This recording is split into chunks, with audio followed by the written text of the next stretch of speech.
citoesqueleto não tem células procarióticas. Citoesqueleto está presente apenas em células eucarióticas, ou seja, células de animais, células de vegetais, de protozoários, células de fungo, mas eu não encontro em células de bactérias, que são células procarióticas. Esse citoesqueleto, ele é dividido em 3 componentes. Você tem os microtúbulos, os microfilamentos e os filamentos intermediários.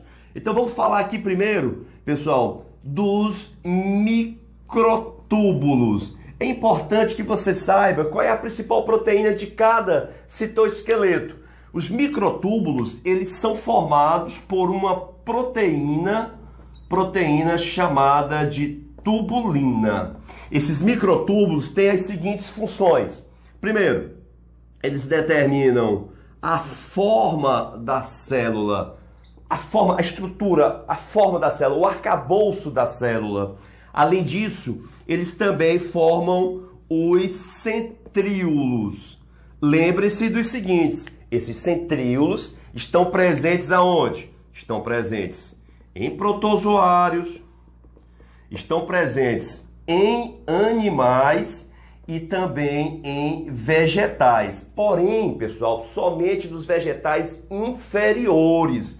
Ou seja, só estão presentes em briófitas e em pteridófitas. Ou seja, nos musgos e nas samambaias. Então entenda o seguinte, nas plantas superiores, gimnospermas, angiospermas, os centríolos não estão presentes. Professor, e como é que eu vou fazer numa questão de vestibular? Se vier dizendo assim, ó, as plantas não possuem centríolos, está verdadeiro. Por quê, professor? Porque eu estou falando da maioria. Agora, se vier dizendo todas as plantas não possuem centríolos, aí está falso.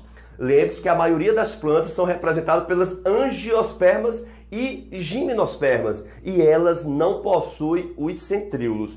Professor, e qual é a função? Quais são as funções dos centríolos? Os centríolos, eles auxiliam na divisão celular. Vou já falar aqui de uma pegadinha para vocês.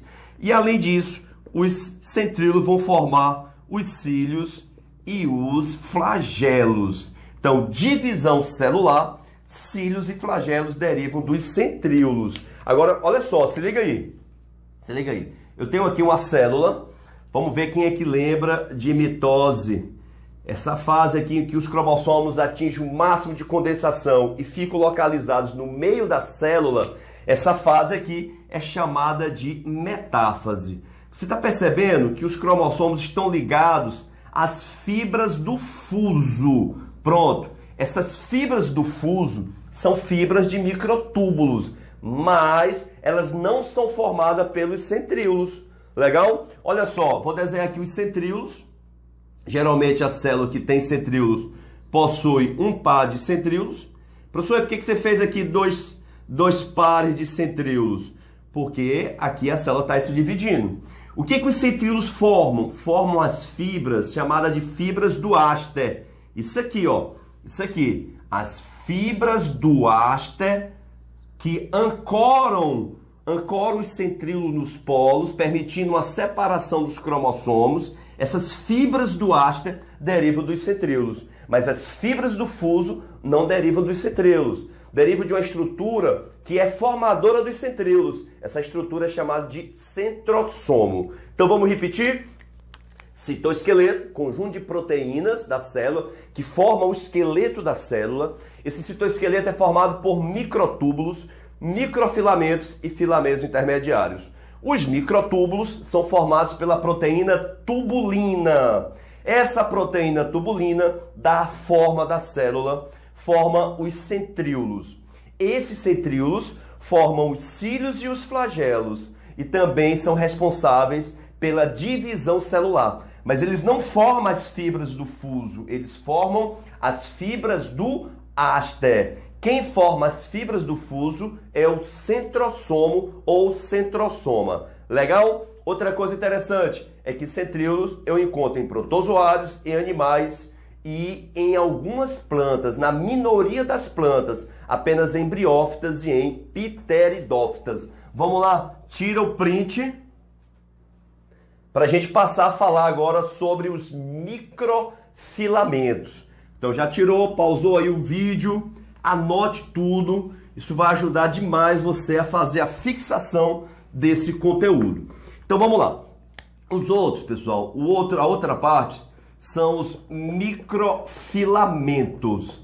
Esses microfilamentos são responsáveis, são formados principalmente pela actina. Quando você lembra de actina, você lembra de actina e miosina, lá na célula muscular. Então você lembra de movimentos, de contração muscular. Então os microfilamentos, eles vão fazer os movimentos celulares.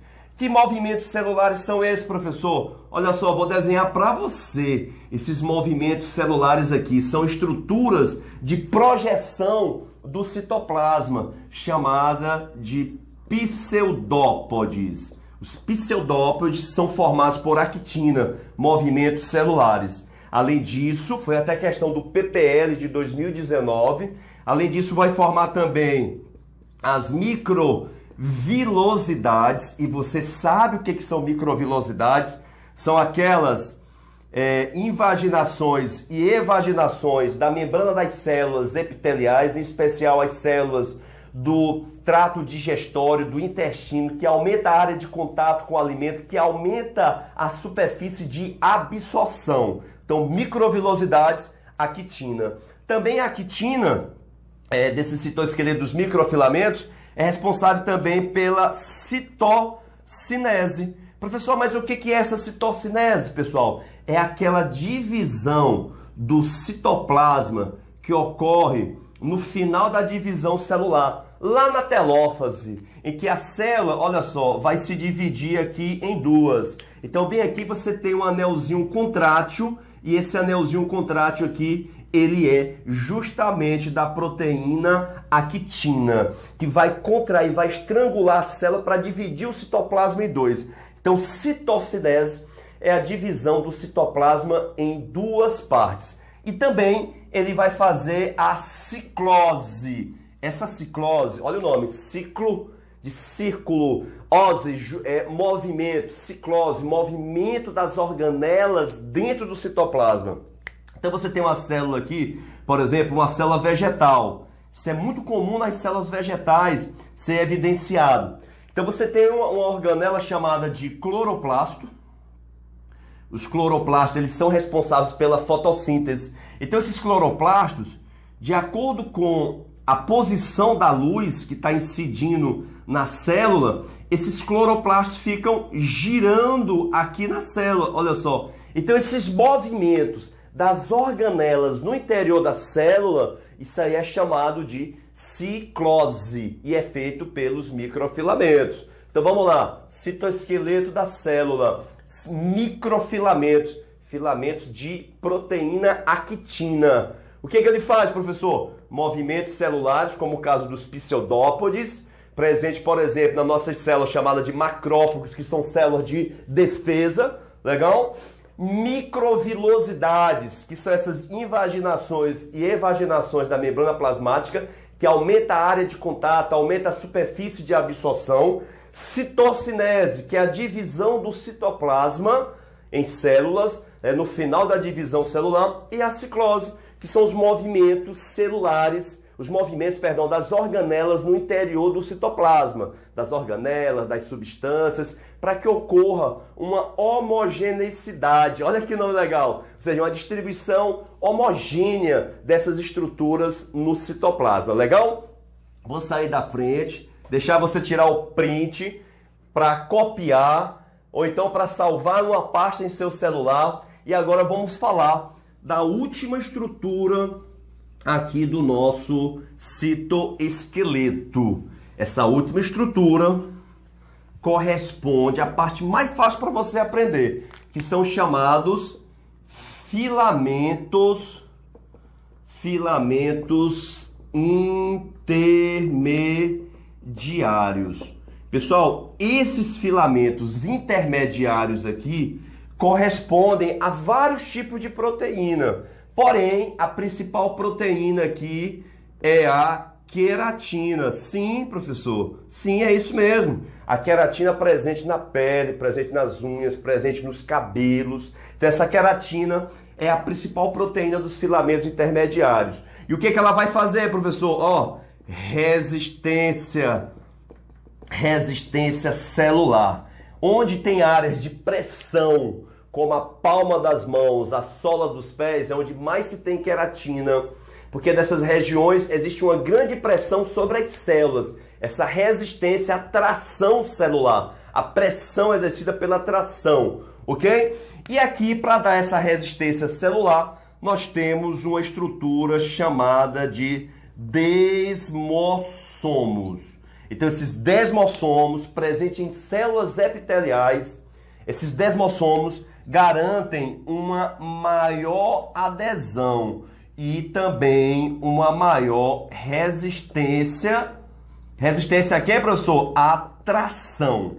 Resistência à tração celular. Legal? Regiões de atrito. Então você vai associar filamentos intermediários, queratina, regiões de atrito, regiões de tração, resistência